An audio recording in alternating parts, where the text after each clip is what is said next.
السلام علیکم۔ یہ کہانی میری کزن سسٹر کی ہے۔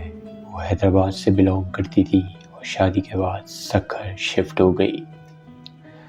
شادی کے شروع کے سال بہتر رہے کہ وہ اپنے سسرال میں رہی تھی، لیکن جب ان کے ہسبینڈ نے الگ گھر لیا تو وہ ایک ایسی بلڈنگ میں آئے جس کا نام تھا جنات منزل۔ آف کورس انہیں اس بارے میں نہیں پتہ تھا۔ اس بلڈنگ کا پہلا فلور خالی تھا، دوسرے فلور پر ایک اور فیملی تھی اور تیسرے اور فائنل فلور پر آپی کی فیملی رہتی تھی۔ نیچے رہنے والے پڑوسی کافی اچھے تھے، لیکن جب بھی کوئی بات اس بلڈنگ کے بارے میں آتی تھی تو اس بات کو گول کر جاتے تھے۔ اس فیملی میں ایک لڑکی بھی تھی جو شاید 25-26 سال کی ہوگی۔ آپی کی اس سے کافی اچھی دوستی ہو گئی۔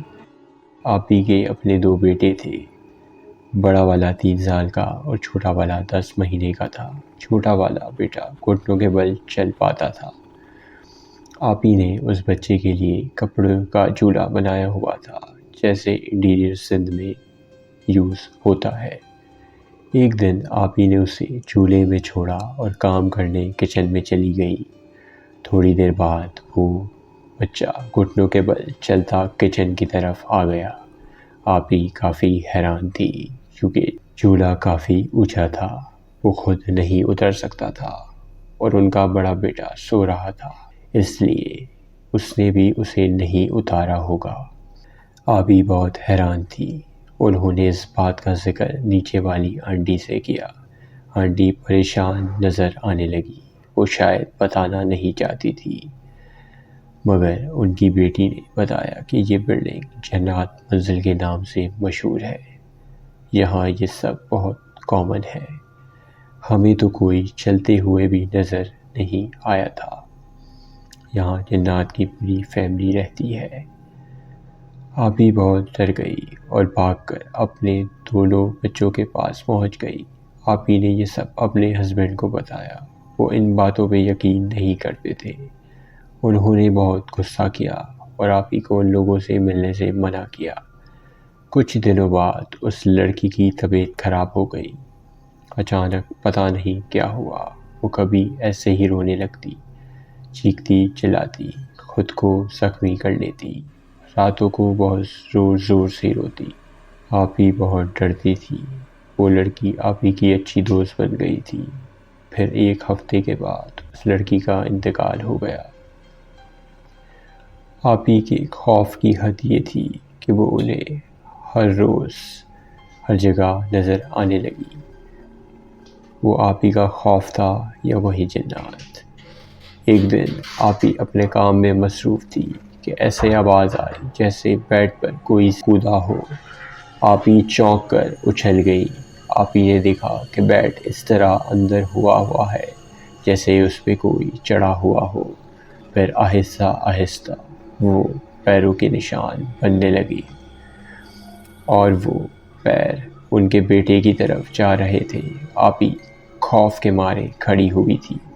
پھر وہ جھولے کے پاس پہنچ گئے اور آپی کا بیٹا جھولے سے اپنے آپ اتر گیا جیسے کسی نے اتارا ہو۔ آپی نے فوراً اسے گود میں لیا اور بھاگ کر بلڈنگ سے نکل کر ایک اور پڑوسی کے وہاں چلی گئی۔ رات کو جب ان کے ہسبینڈ آئے تو آپی نے سب کچھ بتایا۔ انہوں نے کہا کہ مجھے بھی کسی بابا نے کہا ہے کہ یہاں کوئی مسئلہ ہے، مگر فی الحال ہم گھر نہیں بدل سکتے، یہیں رہنا ہوگا۔ اب وہ جنات کھل کے سامنے آ گئے تھے۔ کبھی وہ لڑکی نظر آتی، کبھی بچے کسی چیز کی طرف اشارہ کرتے، کبھی کوئی چیز غائب ہو جاتی، بعد میں وہیں پر مل جاتی، اور کبھی قدموں کی اور بولنے کی اور ہنسی کی آوازیں آتی۔ آپی پاگل ہونے لگی تھی۔ وہ ڈرپوک نہیں تھی، مگر یہ سب بہت زیادہ ہو رہا تھا۔ پھر آپی نے ایک عالم سے بات کی۔ انہوں نے کہا کہ آپ اپنے گھر میں سورہ بقرہ کا ورد کروائیں، نقصان سے بچ جائیں گے، مگر آپ کو یہ گھر چھوڑنا ہوگا، ورنہ یہ چیز بڑا نقصان کر دے گی۔ اس دن سے سورہ بقرہ اسٹارٹ ہو گئی۔ روز اس کی تلاوت ہوتی، گھر میں سکون ہونے لگا تھا، واقعات کم ہو گئے تھے۔ اتنے میں ان کے ہسبینڈ کو ایک نیو گھر مل گیا اور وہ شفٹ ہونے کے لیے پیکنگ کرنے لگے۔ ایک صبح ایسا لگا کہ بہت سے لوگ ان کا ڈور بجا رہے ہیں۔ وہ اٹھے تو واقعی دروازہ بج رہا تھا، مگر گھر میں دھواں ہوا تھا۔ وہ اٹھے، کمرے سے باہر آئے تو دیکھا برابر والے کمرے میں آگ لگی ہوئی ہے۔ انہوں نے جلدی سے فائر بریگیڈ کو بلایا اور آگ بجھوائی، اور اس کے اگلے دن ہی وہاں سے شفٹ ہو گئے۔ شفٹ ہونے کے کچھ ڈیز تک آپی کو عجیب خواب آتے رہے، جیسے وہ ایک کمرے میں بند ہو اور بہت ساری چیخیں سنائی دے رہی ہو۔ کبھی خواب میں وہ لڑکی آئی اور انہیں اپنے مرنے کے بارے میں بتائے، کبھی ان کے بیٹوں کو کوئی چھت سے دھکا دے دے۔ معلوم نہیں کہ وہ آپی کی ذہنی کیفیت تھی یا اس جنات کا اثر، بٹ جنات منزل اولڈ سکھر میں بہت مشہور اور قائم ہے۔